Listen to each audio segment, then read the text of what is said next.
నమస్కారం అండి. నా పేరు మౌనిక. వీడియోలోకి వెళ్ళే ముందు ఒక చిన్న రిక్వెస్ట్ అండి. నా ఛానల్ని ఎవరైనా కొత్తగా చూస్తున్నట్లయితే ప్లీజ్ సబ్స్క్రైబ్ చేసుకొని బెల్ ఐకాన్ అనేది ప్రెస్ చేయండి. బెల్ ఐకాన్ ప్రెస్ చేయడం వల్ల నా నోటిఫికేషన్స్ అనేవి వస్తాయి. అలానే ఈ వీడియోలో ఎంతో హెల్తీ అలానే టేస్టీ అయిన ఓట్స్ ఉప్మా ఎలా తయారు చేసుకోవాలో చూసేద్దాం రండి. ముందుగా ఒక ప్యాన్ పెట్టుకొని ప్యాన్ హీట్ అయిన తర్వాత 1 టేబుల్ స్పూన్ ఆయిల్ అలానే జీలకర్ర అనేది యాడ్ చేసుకొని జీలకర్ర చిటపటలాడిన తర్వాత ముందుగా సన్నగా తరుక్కున్న ఒక ఆనియన్ అనేది యాడ్ చేసుకోవాలి. ఆనియన్ ట్రాన్స్పరెంట్ అయిన తర్వాత మనం ముందుగా కట్ చేసుకున్న వెజిటేబుల్స్ అని యాడ్ చేసుకోవాలి.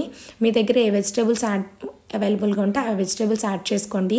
నేను క్యాప్సికమ్ అలానే క్యారెట్ అనేది యాడ్ చేసుకుంటున్నానండి. ఒకసారి కలిపెట్టుకొని మన రుచికి తగ్గట్టు సాల్ట్ అలానే కరివేపాకు అనేది యాడ్ చేసుకొని ఒక 5 నిమిషాలు సిమ్లో పెట్టుకొని మూత పెట్టుకొని మగ్గబెట్టుకోవాలండి. క్యాప్సికమ్ యాడ్ చేసుకుంటున్నా కాబట్టి నేను పచ్చిమిరపకాయలను యాడ్ చేసుకోవట్లేదండి.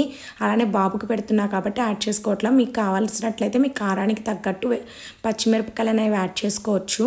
అలానే ఒక గ్లాస్ ఓట్స్ అనేవి యాడ్ చేసుకొని ఒకసారి బాగా కలుపుకొని ఒక 5 మినిట్స్ సిమ్లో పెట్టుకొని మగ్గబెట్టుకోవాలండి.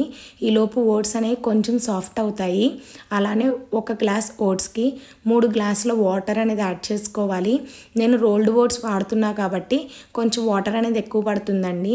మీరు స్ప్లిట్ అండ్ ఓట్స్ వాడుతున్నట్లయితే ఒక గ్లాస్కి 1.5 గ్లాస్ వాటర్ అనేది యాడ్ చేసుకోండి. యాడ్ చేసుకున్న తర్వాత బాగా కలుపుకొని ఒక 5 మినిట్స్ మీడియం ఫ్లేమ్లో పెట్టుకొని ఓట్స్ అనేవి సాఫ్ట్ అయ్యేదాకా కుక్ చేసుకోవాలండి. కొంచెం జీలకర్ర పౌడర్ అనేది యాడ్ చేసుకొని బాగా కలుపుకొని సన్నగా తరుక్కున్న కొత్తిమీర అనేది యాడ్ చేసుకున్నట్లయితే ఎంతో టేస్టీ అలానే హెల్దీ అయిన ఓట్స్ ఉప్మా రెడీ అండి.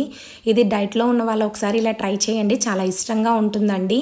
అలానే పిల్లలు కూడా చాలా ఇష్టంగా తింటారు. ఓవర్ నైట్ ఓట్స్ అలానే సోక్డ్ ఓట్స్ తింటాం కదండి. ఒకసారి ఈ విధంగా ట్రై చేయండి. చాలా టేస్టీగా ఉంటుంది. ఇలాంటి మరిన్ని వీడియోస్ కోసం please subscribe to my channel నాదెన్ లవ్ వ్లాగ్స్. ధన్యవాదాలు.